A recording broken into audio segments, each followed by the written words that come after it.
blanc. Mais d'abord, les 4 vérités.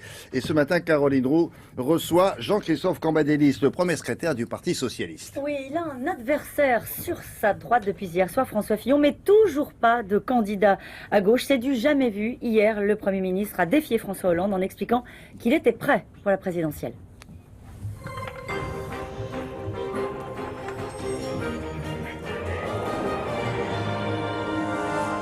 Bonjour Jean-Christophe Cambadélis. Bonjour. Alors c'est un candidat porté par une victoire très nette, qui a mobilisé plus de 4 millions d'électeurs une nouvelle fois, qui a rassemblé sa famille politique, que vous avez désormais en face de vous. C'est le meilleur d'entre eux ? D'abord, il faut féliciter l'organisation de la primaire. 4 millions, ce n'est pas rien. Ensuite, le gagnant, puisqu'il y a gagnant, puis il faut le caractériser. C'est, je crois, le candidat de la droite des gens aisés, qui ne veut pas de solidarité, qui veut que le pays fonctionne pour eux. Il le représente bien. Il a été un Premier ministre que l'on connaît, un ministre des Affaires sociales extrêmement dur, et son projet est un projet ultra-libéral. Donc en fait, vous voulez faire naître l'anti-fillonisme après l'anti-sarkozysme. C'est ça la stratégie du premier secrétaire du Parti Socialiste ? Oui, je crois que tout le monde va constater ce qu'est le projet de la droite, parce que nous avons vu discuter beaucoup sur le qui. Maintenant, il faut voir le quoi. Qu'est-ce qu'il y a derrière ? Parce que derrière, il y a un projet. D'ailleurs, Fillon a cet avantage, c'est que les autres le camouflaient, Sarkozy et Juppé, lui, l'assume complètement. Et il dit, on va vous rentrer dedans. On va vous attaquer tous vos acquis. On va remettre en cause tout ce que vous avez. Parce que nous voulons une France qui fonctionne autrement que maintenant. Il fait le pari que c'est ce que veulent les Français. La rupture, le changement, la réforme. C'est ce que veut une partie de la droite. C'est pas obligatoirement ce que veulent les Français, parce que le libéralisme ne passe pas en France. Ça veut dire que vous y voyez quoi ? Un point de passage pour la gauche, ce qui n'était pas gagné ces derniers mois ? Je crois que ça rebat les cartes. Parce que nous avons une droite trop à droite, très à droite, qui bloque en partie le Front National, évidemment, dans son expansion, qui rend quand même compliqué le deuxième tour de la présidentielle. Mais ça libère tous ceux qui disaient « bon, alors la gauche, c'est foutu ». Non, aujourd'hui, la gauche, c'est nécessaire. Vous essayez pas de vous rassurer à bon compte, pardon de vous le dire comme ça, Jean-Christophe Cambadélis ? Moi, je ne me rassure pas, je combats. Et donc, je crois qu'aujourd'hui, il ne faut pas, absolument pas, laisser passer ce projet-là. Alors, on pense toujours avoir vu, j'allais dire le pire. Hier, il y avait une interview dans le journal du dimanche que vous avez lu sans doute avec beaucoup d'attention, une interview signée du Premier ministre qui, en gros, défie François Hollande, qui dit clairement qu'il est prêt, qu'il se prépare pour la présidentielle. Est-ce que ça va trop loin ? Écoutez, moi je suis pour la primaire de toute la gauche, pas nécessairement la primaire avec la totalité de l'exécutif. Bon. Donc, il faut que l'ensemble des forces de gauche arrêtent. Moi je dis maintenant, on arrête. Ça suffit, la fragmentation, la rage de fragmentation.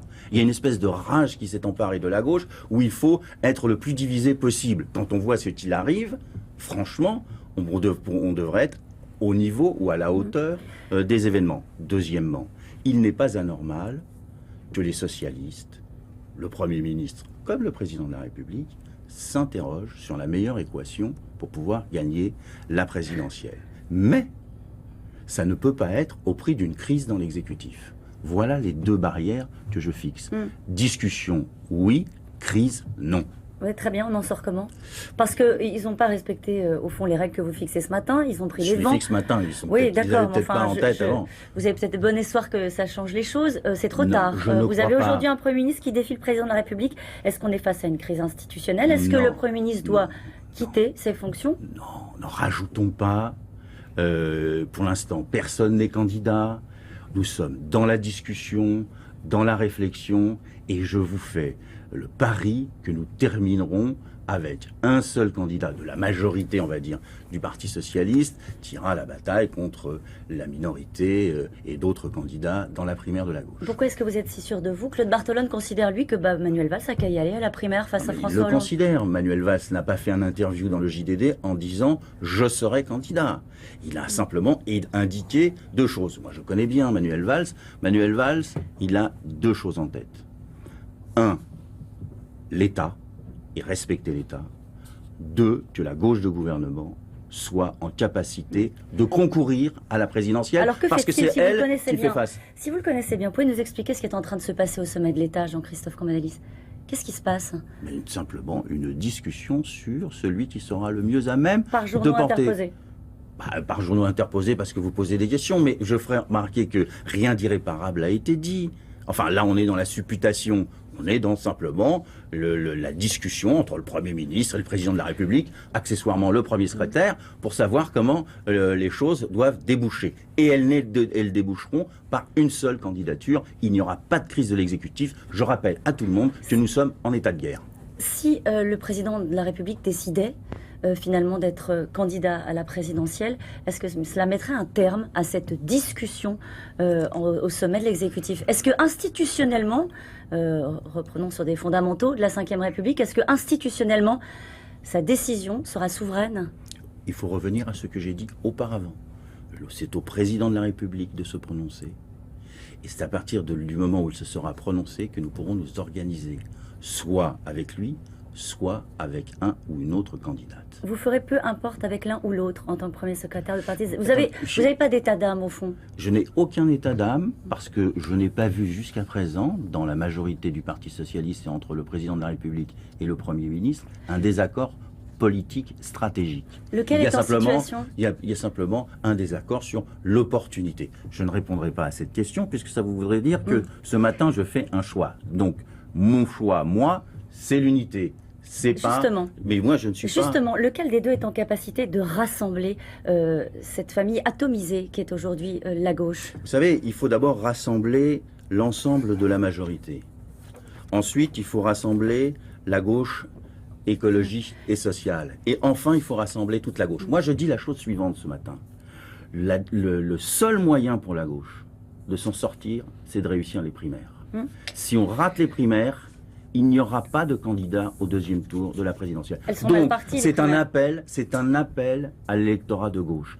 Vous seul, vous pouvez qualifier la gauche au deuxième tour de l'élection présidentielle. Et si elle n'est pas au deuxième tour de l'élection présidentielle, dites-vous que Fillon n'est pas en capacité, à cette étape, de battre Marine Le Pen. C'est aux électeurs de gauche que vous adressez? Absolument. D'accord. Eux, il va falloir qu'ils s'y retrouvent, hein, les électeurs de gauche. Mais Parce que alors, vous avez une resteront. primaire. Sylvia Pinel, candidate hors de la primaire avec le PRG, on l'a appris ce week-end.